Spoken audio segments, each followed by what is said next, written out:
Quem foi Pôncio Pilatos? O homem que condenou Jesus Cristo. Um dos personagens mais notáveis do Novo Testamento é o governador romano Pôncio Pilatos. A partir do Novo Testamento, bem como da história secular, podemos determinar uma série de coisas sobre este homem que sentenciou Jesus Cristo à crucificação. A história de Pilatos. Pôncio Pilatos foi o quinto magistrado a servir na província romana da Judéia, criada em 6 depois de Cristo, pelo imperador romano Augusto. Seu mandato ocorreu durante o reinado subsequente de Tibério, de 26 a 36 depois de Cristo. Isso significa que Pilatos era o líder da Judéia, a serviço de Roma durante todo o ministério terreno de Jesus. Sabemos muito pouco sobre a origem de Pilatos, mas especula-se que seu nome, Pôncio, derivou do sobrenome Ponte em Roma, de ascendência plebeia. Como figura histórica, temos evidências da literatura contemporânea, moedas cunhadas em seu nome e uma inscrição da base, do que pode ter sido incluído a sua estátua da cidade de Cesareia. Filo descreveu Pilatos como um homem de disposição inflexível, teimosa e cruel. Quando Pôncio Pilatos assumiu o cargo, ele permitiu que as legiões da Judéia montassem escudos portáteis com inscrições em homenagem ao imperador. Alguns judeus consideraram isso uma violação da proibição de imagens. Por isso compareceram perante Pilatos no anfiteatro da cidade de Cesareia. Ameaçaram revoltar-se e estavam dispostos a morrer em protesto contra a ofensa. Joséfo contou a mesma história, referindo-se ao sinal dos escudos. Diante do protesto dos judeus, Pôncio Pilatos ameaçou matá-los. Mas mesmo assim, eles se mantiveram firmes em sua posição. Eles diziam que preferiam morrer a transgredir a lei. Foi só então que Pilatos recuou e removeu os estandartes para Cesareia. Filon e Joséfo relataram que Pilatos tirou dinheiro do tesouro do templo para construir um aqueduto de 80 quilômetros de comprimento. Assim escreve Joséfo em A Guerra Judaica. Quando a multidão reagiu em protesto, Pilatos fez com que os soldados se misturassem à turba, vestindo roupas civis por cima das armaduras e com ordens de não desembainhar as espadas, mas de usar porretes nos rebeldes. Ele então deu o sinal do tribunal e os judeus foram espancados, de modo que muitos morreram com os golpes e muitos, enquanto fugiam, foram pisoteados até a morte por seus amigos. O destino daqueles que morreram horrorizou a multidão e deixou-a em silêncio. Essa natureza tirana de Pôncio Pilatos também fica evidente no Evangelho de Lucas. Em certa ocasião, Pilatos matou alguns galileus. Sobre isso, Jesus diz que Pilatos misturou o sangue desses galileus com seus sacrifícios. Lucas capítulo 13, verso 1. Foi por conta de seu comportamento tirano que Pôncio Pilatos perdeu sua posição de procurador da Judéia. Ele ordenou um massacre contra um grupo de samaritanos que se reuniu no Monte Gerizim para procurar utensílios sagrados, supostamente deixados por Moisés ali. Naquela ocasião, muitos samaritanos foram covardemente mortos, enquanto outros foram capturados. Entre as décadas de 20 e 60 depois de Cristo, as relações entre judeus e gentios deterioraram-se em algumas cidades.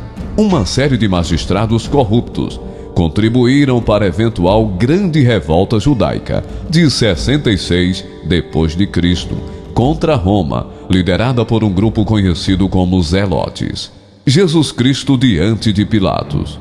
Dos 4 evangelhos aprendemos muitas coisas sobre Pilatos e seu papel na morte de Jesus. O Evangelho de Marcos estabelece um modelo para o retrato de Pôncio Pilatos.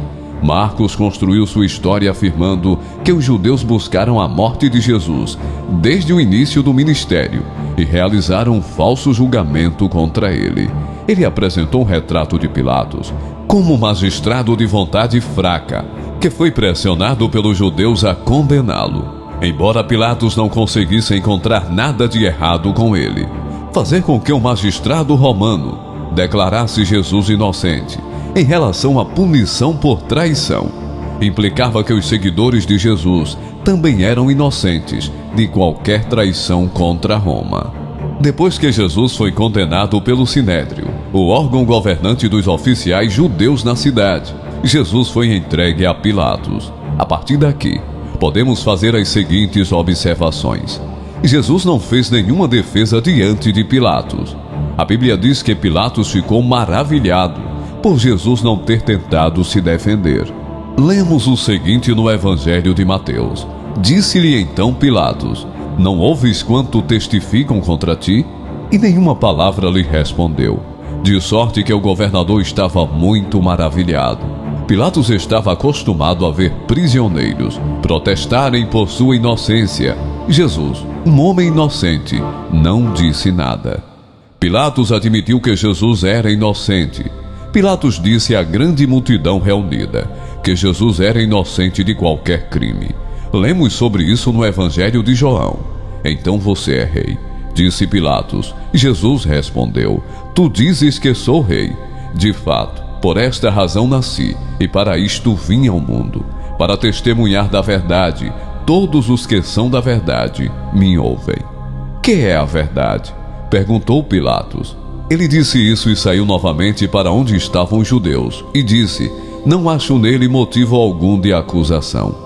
Pilatos tentou escapar daquela situação complicada, enviando Jesus a Herodes Antipas, o tetrarca da Galileia, além de aliviar sua situação. Essa manobra ainda serviria para reconciliá-lo com Herodes, com o qual não tinha boa relação. Sua tentativa de reconciliação deu certo, mas Antipas devolveu Jesus à jurisdição de Pilatos. Cabia a ele decidir pela condenação do Salvador. Pilatos tentou libertar Jesus. Ao perceber que Jesus era inocente de todas as acusações, Pilatos tentou libertar Jesus. João escreve: daí em diante Pilatos procurou libertar Jesus, mas os judeus gritavam: se deixares esse homem livre, não és amigo de César. Quem se diz rei, opõe-se a César. João capítulo 19, verso 12. Ele se propôs a castigar Jesus e soltá-lo, mas também não obteve sucesso. Também sugeriu a troca de Jesus pelo líder rebelde Barrabás, mas o povo preferiu soltar o criminoso. Então ele pela terceira vez lhes disse: mas que mal fez este? Não acho nele culpa alguma de morte. Castigá-lo-ei, pois, e soltá-lo-ei. Mas eles estavam com grandes gritos, pedindo que fosse crucificado. E os seus gritos e os dos principais dos sacerdotes prevaleciam. Lucas capítulo 23, versos 22 e 23. Pilatos negou responsabilidade pela morte de Jesus. Pilatos tentou atribuir a responsabilidade pela morte de Jesus a outros. Ele lavou as mãos sobre o assunto, pensando que isso removeria qualquer responsabilidade dele. Quando Pilatos percebeu que não estava obtendo nenhum resultado, mas pelo contrário, estava se iniciando um tumulto, mandou trazer água, lavou as mãos diante da multidão e disse: estou inocente do sangue deste homem. A responsabilidade é de vocês. Embora Pilatos quisesse eximir-se da responsabilidade pela morte de Jesus, o apóstolo Paulo mais tarde enfatizou que Jesus foi julgado diante de Pilatos. Lemos o que ele escreveu a Timóteo: e eu te ordeno diante de Deus, que dá vida a todos, e diante de Cristo Jesus, que deu bom testemunho diante de Pôncio Pilatos. 1 Timóteo capítulo 6, verso 13. Segundo o decreto de Deus, nenhum dos que participaram da afronta contra Jesus puderam escapar de sua culpa, porque verdadeiramente contra o teu santo Filho Jesus, que tu ungiste, se ajuntaram não só Herodes, mas Pôncio Pilatos, com os gentios e os povos de Israel, para fazerem tudo o que a tua mão e o teu conselho tinham anteriormente determinado que se havia de fazer. Atos capítulo 4, versos 27 e 28. Pilatos não queria se indispor ainda mais com Roma e com o povo, mas não resistiu à oportunidade de fazer uma ofensa final. Pilatos escreveu também um título e o colocou no cimo da cruz. O que estava escrito era: Jesus Nazareno, o Rei dos Judeus. Muitos judeus leram este título, porque o lugar em que Jesus fora crucificado era perto da cidade, e estava escrito em hebraico, latim e grego. João capítulo 19, versos 19 e 20. Alguns intérpretes dizem que ao colocar aquela frase sobre o Cristo crucificado, Pilatos estava indiretamente zombando dos judeus. É como se ele estivesse indicando que aquele povo era tão infeliz que seu rei estava crucificado numa cruz, a pior e mais humilhante pena de morte da época. O fim do reinado de Pilatos.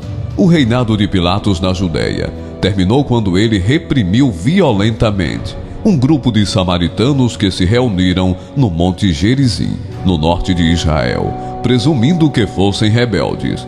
O governador da Síria, Lúcio Vitélio, que era oficialmente superior de Pilatos, enviou a Tibério, em Roma, para responder às acusações de governança ineficaz na região. Filo relatou que também foi acusado de não conceder julgamento aos cidadãos romanos. Depois de sua partida a Roma, nada se sabe sobre Pilatos. Parece que Tibério faleceu antes da chegada de Pilatos e não há nenhum relato sobre seu julgamento. A última menção histórica de Pilatos foi feita pelo historiador romano Tácito, que relatou a eclosão de um incêndio desastroso em Roma, em 64 d.C., sob o imperador Nero. O imperador tinha planos de construir o que se tornaria sua Casa Dourada, em uma área que continha algumas das seções mais populosas e mais pobres de Roma. Depois que o incêndio destruiu essas áreas, surgiram rumores de que o próprio Nero havia iniciado o incêndio. Consequentemente, para se livrar do relatório, Nero fixou a culpa e infligiu as mais requintadas torturas a uma classe odiada por suas abominações, chamada de cristã pela população. Cristos, de quem o nome teve sua origem, sofreu a pena extrema durante o reinado de Tibério, nas mãos de um de nossos procuradores, Pôncio Pilatos. Os Atos de Pilatos. No século II d.C., vários manuscritos foram coletados com Atos de Pilatos. Alguns foram reescritos com base em manuscritos anteriores, como o Evangelho Apócrifo de Pedro. Os Atos de Pilatos incluíam a afirmação de que Pilatos havia realmente enviado um relatório detalhado da crucificação a Tibério e ao Senado romano. Os pais da Igreja do século II, depois de Cristo, Justino Marte e o bispo Tertuliano, afirmaram tê-lo lido. Nos Atos de Pilatos, havia uma suposta carta de Tibério a Pilatos, condenando-o pela crucificação de Jesus. Tibério tentou convencer o Senado romano a fazer de Jesus um Deus, mas eles recusaram. Tibério então executou Pilatos por seu crime. Pouco antes de ser decapitado, uma voz do céu proclamou bem-aventurado e declarou que ele se reunirá com Jesus na segunda vinda.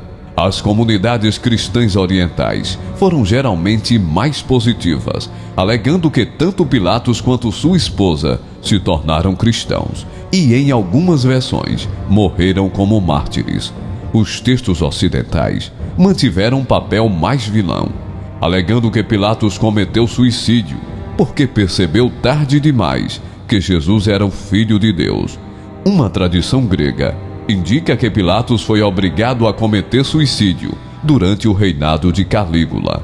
De qualquer maneira, tais afirmações são difíceis de averiguar e improváveis de se constatar.